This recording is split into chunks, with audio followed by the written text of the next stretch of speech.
we're going with, if we're going to use ChatGPT, Gemini, Claude, and we use Jasper for a lot of our marketing, and it had problems. So we needed to pack up everything in Jasper and quickly go over to Gemini and Claude to test it out and see what our best outputs would be. And this is really important because as models update, things break.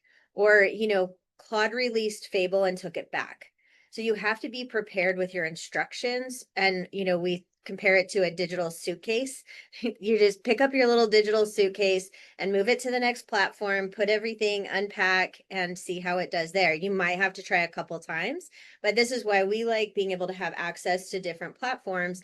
So while we are a Google workspace, we try to be Gemini first. There are some limitations on Gemini that we may need to take over to Claude, or it might have some hiccup, and so then we have Claude as the backup. And we don't want to over rely on one platform. And, we do try to keep things in Gemini. And if something happens, it's not the end of the world and we can shift over. And so this is something we'll talk about after the news, but we want to make sure that all of the instructions are easy to pack up. And even if somebody's out of the office, that everyone else has access to that information, we know where it is. And we can take it with us and go to something else so that it's not dependent on just one person's account or knowledge, but that we can use it across the organization. And we've got a comparison. This is another question we get asked a lot. AI for project management. So how do Asana, Monday, Notion, and ClickUp all compare with their AI features and functionality? And we broke it down in this article that is linked in the newsletter this week. And the title of the article, so that if you're looking for it later, it's AI for Project Management, how Asana AI, Monday AI, Notion AI, and ClickUp AI compare. It's a really good breakdown of the main tools that we hear our clients are using. We personally, in our organization, we use ClickUp. And we really like how it integrates with everything. And we do have clients on all the other ones that are mentioned there. And so we can answer questions about this if it's something you want to talk about later. Our most requested service right now is AI strategy and then consulting.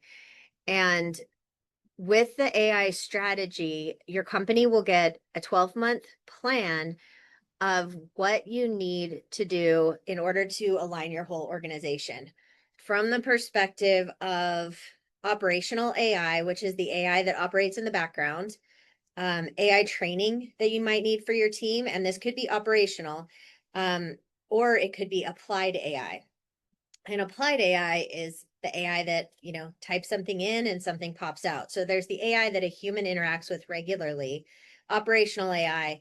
And then we do include the AI SEO, because this is a really important thing, because businesses right now, the small businesses can get ahead with good AI SEO, and it's going to be fundamentally important as AI presents the answers, even in a Google search now. Everybody needs to have this built into their business too. So we cover, the things that you want to build, the things that you need training on, and we build a 12-month roadmap based on your team, based on your requirements, and then we'll help you implement it as well. Stories in the news. So Agility Robotics is preparing to sell stock to the public. Agility Robotics is getting ready for their IPO. The company builds humanoid robots for warehouse work, while other robotics companies are trying to get a robot in every home. Agility is focusing entirely on manufacturing. And this is an area that Elon Musk is focusing on too. It's a really big one. And there's been conversation about this in a lot of podcasts. And, the question is, why are people building hardware, making these robots now when you could have built these robots years ago? And the reason that people are building it now is the technology from a knowledge perspective is so much cheaper, and the manufacturing of the robots is cheaper. And so there are actually more hardware companies coming online, and growing right now than there has been in years, because the computing power is so much less expensive. And MIT Labs has released a lot of the projects to the public. So there's open source technology to run these robots. And I think robotics is, we will see a big surge. There's a lot in incubation right now and just coming out. And, you know, you've probably seen the robots that can actually fold your laundry and do your laundry for you, which is, you know, one of those things we all, I think almost all of us want. And I can't wait till that's available. And I think it'll all hit the market pretty quickly when it does. Reddit is using AI to clean up AI spam. We've also seen this over on Instagram. And Reddit is officially using large language models to help moderate content and remove spam produced by AI across its platform. And so they're fighting fire with fire to clean up the propaganda and junk posts that the AI systems are creating.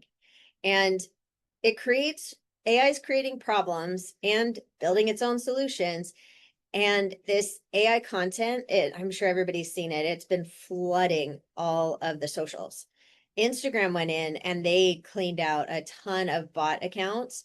And so some people that had millions of followers actually lost millions. They lost a lot of impressions. We are seeing that number bounce back on socials because we had gone, let's say if we're at 2,000 down to 200 from a views perspective, and now we're getting back up again. Because there were just so many bots on here. And I think we'll see this. Well, they'll have to continue to cull or get rid of all of those accounts every so often because people aren't stopping doing this. And AI is just making it easier and easier to put a bunch of junk content out. And here's one for the ladies. MIT is building an ultrasound scanner that fits inside of a bra. Researchers at MIT created a portable ultrasound scanner that fits in a bra. And there are a couple of really great things about this. You don't need a technician to do the scan. You can have user instructions just given very easily. And the results from the users that were not the ultrasound technicians were accurate just as much as the ones done by technicians.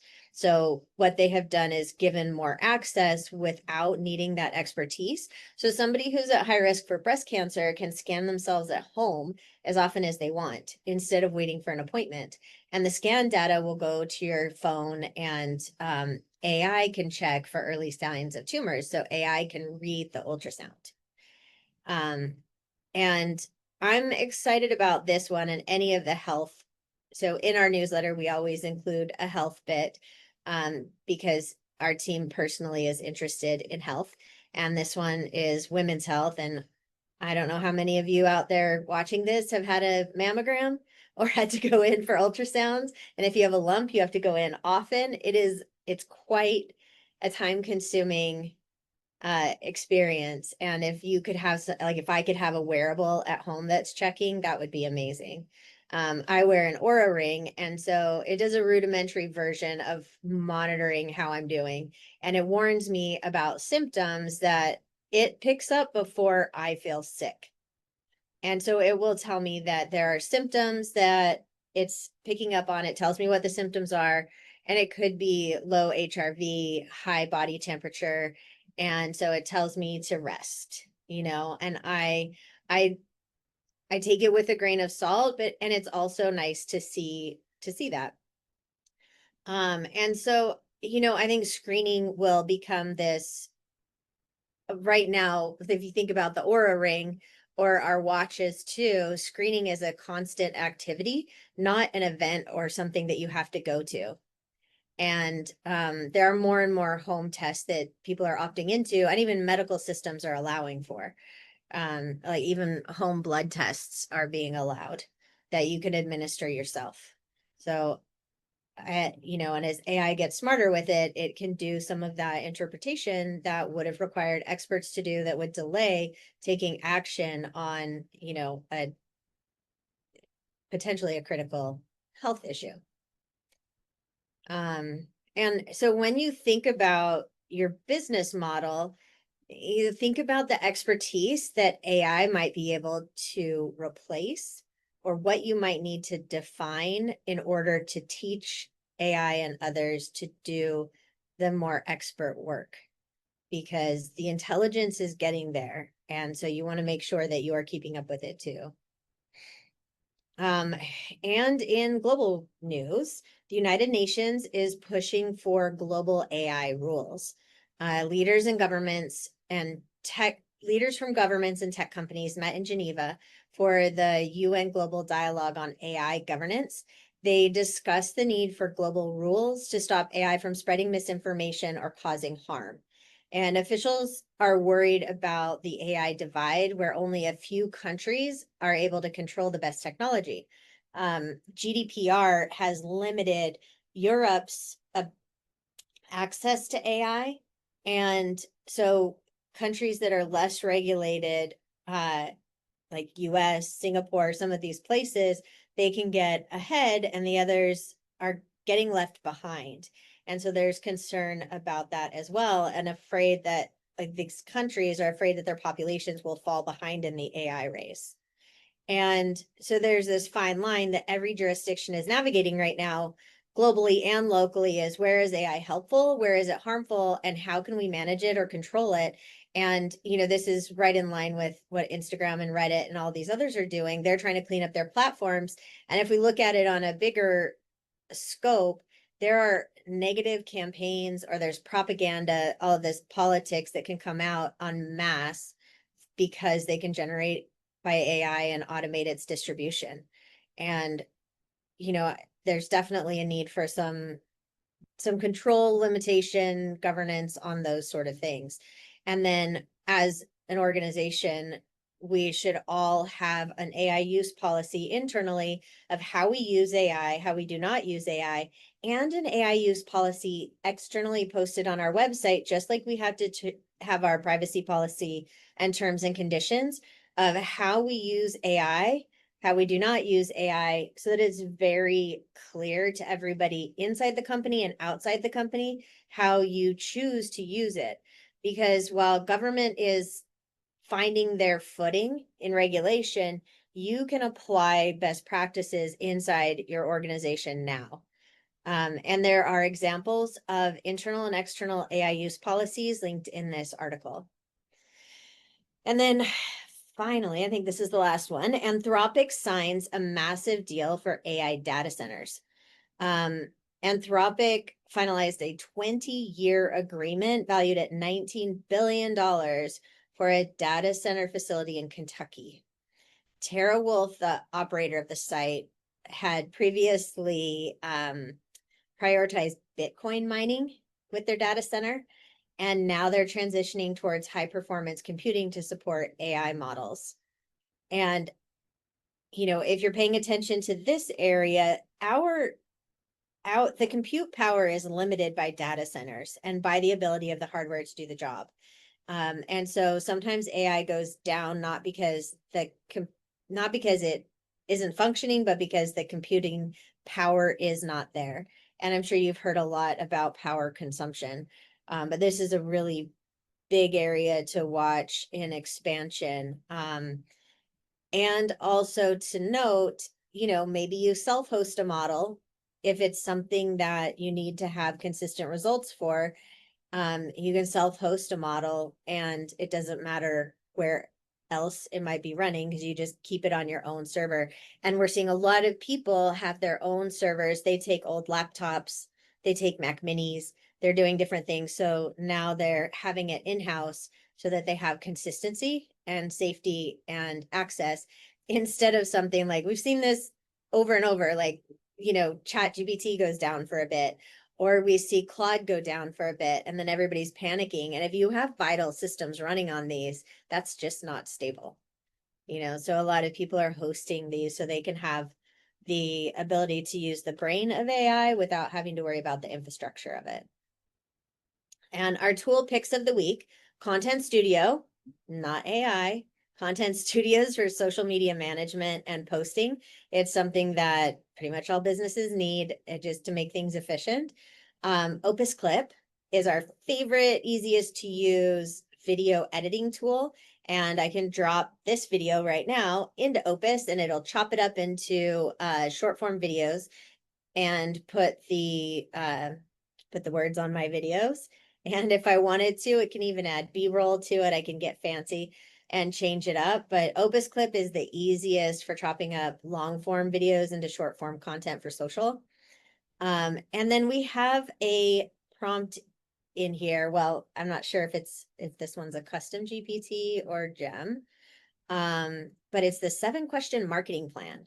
So you'll be asked 7 questions, and then you'll get a really basic marketing plan with a SWOT analysis, budget allocation, and implementation timeline. And you can choose a Gemini Gem or a custom GPT, depending on what you use to run the 7-question marketing plan. And that's about it. If you have any questions, anything you want us to talk about next week or go in greater detail, you can email info@aismartventures.com.